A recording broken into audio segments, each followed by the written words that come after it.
Hi, I'm Dana McMurray, one of the youth services librarians at Missoula Public Library, and this is part of my series, Fairy Tales, The Inside Story.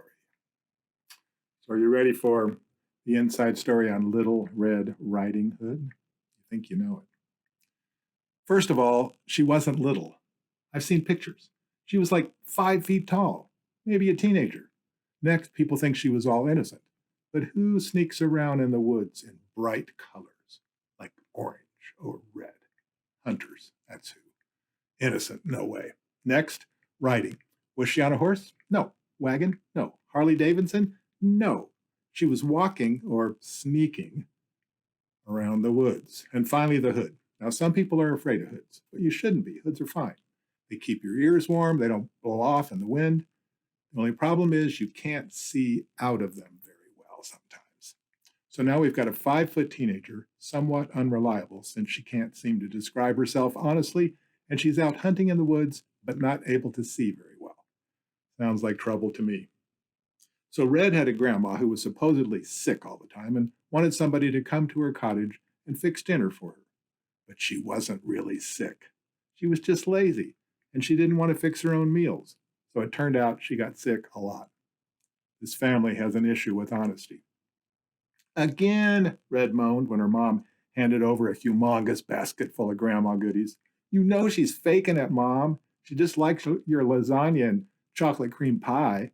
Now, honey, replied her mom. When you get as old as Granny, it's not as easy to do things for yourself.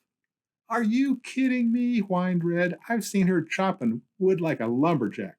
If the cottage gets cold, she's suddenly super Granny. But despite Red's complaints, she was soon out the door and traipsing through the woods, enjoying the flowers and birds, and probably looking for something to hunt down and cook for dinner. And then she heard it, the snapping of a twig, the smell of hot breath, the ripple of dark fur among the leaves. She slowly pulled a long, hard breadstick out of the basket and cocked it like a lightsaber. Whoa, whoa, whoa. The dark fur materialized into a large wolf. Easy, girl. Chill, chill. Peace out. All you need is love. You know what I'm saying? All you need is a hard breadstick upside your head if you're not careful, Red declared. Oh, child, I'm not the threat here. The danger is all these wood choppers knocking down trees on our heads. Red looked around.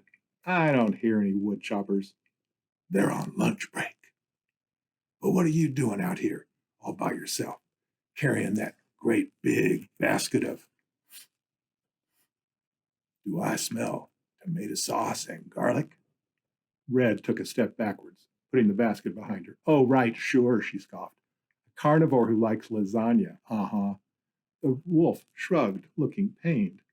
I've learned to accept myself for who I am.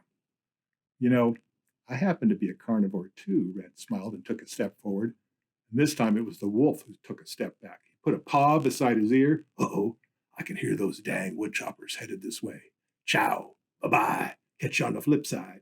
And he jogged off into the woods. Red tried to chase him for half an hour without success, and then she got lost. So by the time she got to Grandma's house, she was sweating from lugging the heavy basket and hungry and frustrated that she let some nice roast wolf slip through her fingers. She was planning to gobble down half the goodie basket and wasn't going to fall for Granny's, oh, I'm starving. I need it all, funny business. But when she opened the door, the poor old lady was moaning in her bed, wrapped up in layers of night clothes and a big sleeping bonnet, and looking so horrible that Red thought maybe she really was starving away to nothing. Grandma, she said, what big ears you have. Oh, moaned the lady. They just look bigger because my skull is shrinking from malnutrition. But, Grandma, what big eyes you have. It's the lack of food, I'm telling you, said Grandma. But, Grandma, continued Red, she was on a roll, what big teeth. Yeah, Grandma interrupted. Are you going to keep insulting all my nutritional deficiencies? Or are you going to give me some of that lasagna? Red stepped back. How did you know I was bringing lasagna?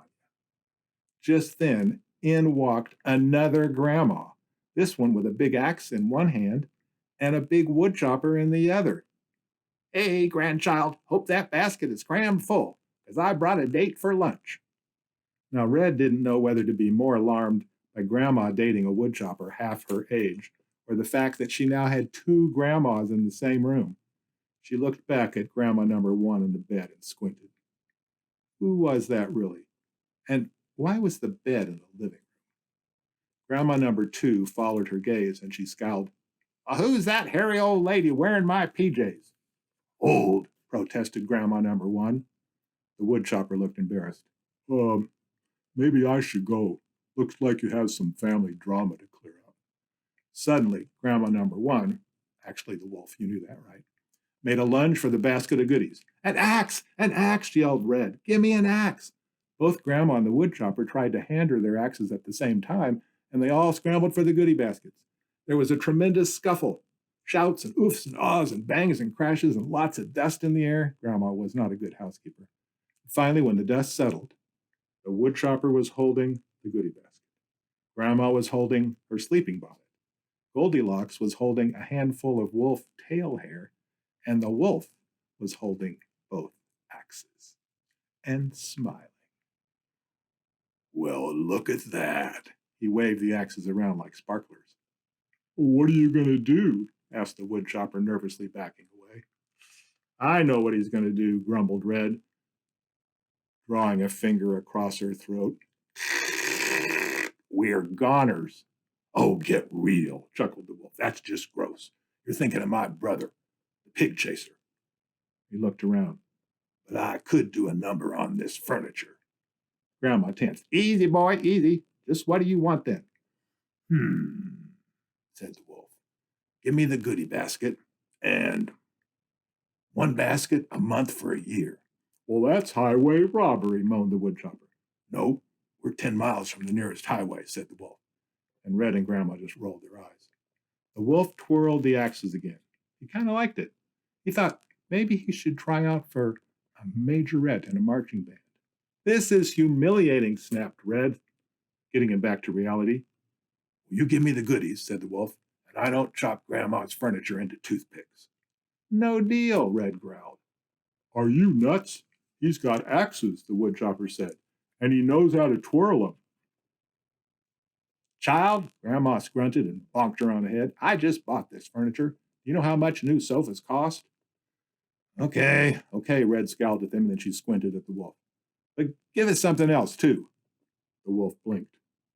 Furniture is not enough? Red stared him down. It's too embarrassing to be swindled by a big dog. The wolf said, ignoring the dog insult. Okay, here's a story you get to tell.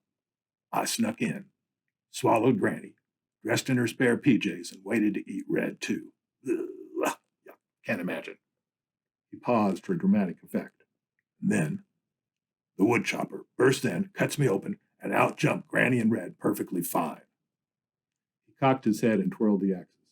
I stay out of the public eye, get my goodie baskets, and you all get to be big heroes and tell this highly unbelievable but entertaining story. They all looked at each other, finally nodded, and the woodchopper handed over the basket. Pleasure doing business with you, grinned the wolf, and he never showed up again, except once a month in the middle of the night to collect his goodie basket. So now you know the inside story on Little Red Riding Hood and why it's always sounded so ridiculous. See you next time for another inside story. Bye.